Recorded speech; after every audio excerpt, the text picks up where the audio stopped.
Yeah, it's been a week since the assassination attempt, and I'll tell you what, it's been both a horrifying and revealing week in our society, watching people publicly advocate for the assassination of a president. I don't get it. I have a lot of animosity towards certain political figures I don't agree with. Most are on the left, few are on the right. Um, but I would never, at the very least, I wouldn't openly celebrate their death simply because we disagreed. Obviously, if you have a Hitler type person or a Charles Manson type of person or, one of these other Stalin, Marx, Mao, where they just kill tons of people, millions of people. Yeah, those people have every right that survived in that area to celebrate. Even the world has the right to celebrate a Hitler dying. You're not going to tell me that a Koch brother or, Joe Paterno or Trump are any of those people. You're just not going to convince me of that. And just to elaborate on those, I had a person I knew on one of my social media platforms back in the day who actually openly celebrated the death of a Koch brother because he was simply a donor to the Republican Party. Yeah, maybe there, and I know this happens on the right too.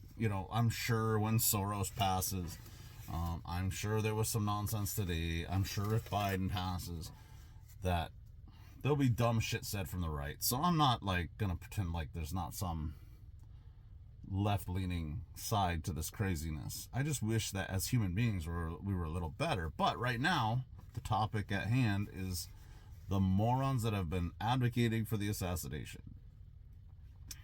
The guys like Kyle Gass from Tenacious D and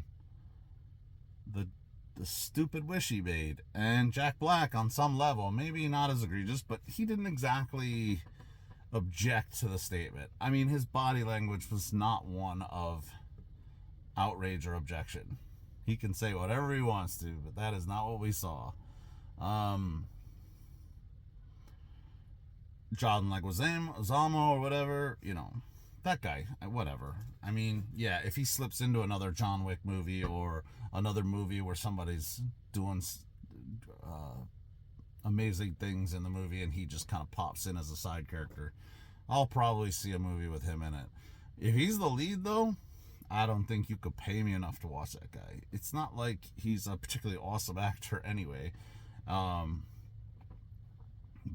yeah, he's just he's said some dumb stuff.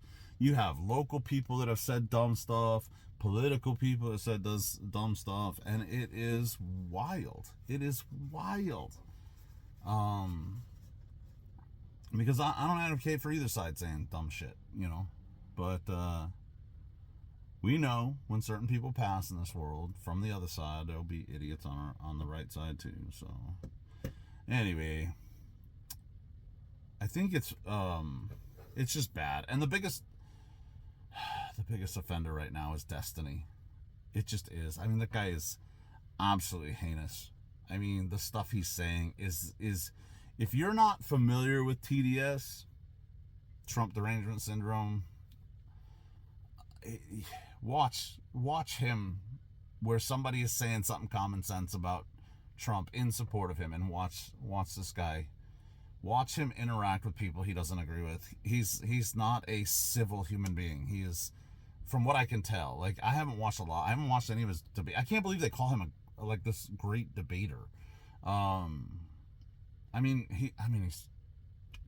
You might be eloquent in how you're delivering your information, but if you're coming from a place of ignorance and unwillingness to inform yourself on realities, you can't win a debate with somebody who lives in that universe. If you're living in a totally different universe of a fairy tale, and you're debating with somebody in reality, just because the person in reality is maybe not as polished or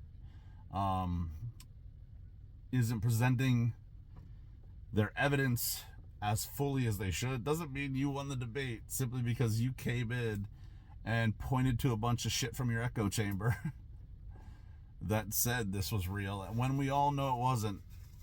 Those of us not living in your nonsensical world of TDS. So, anyway.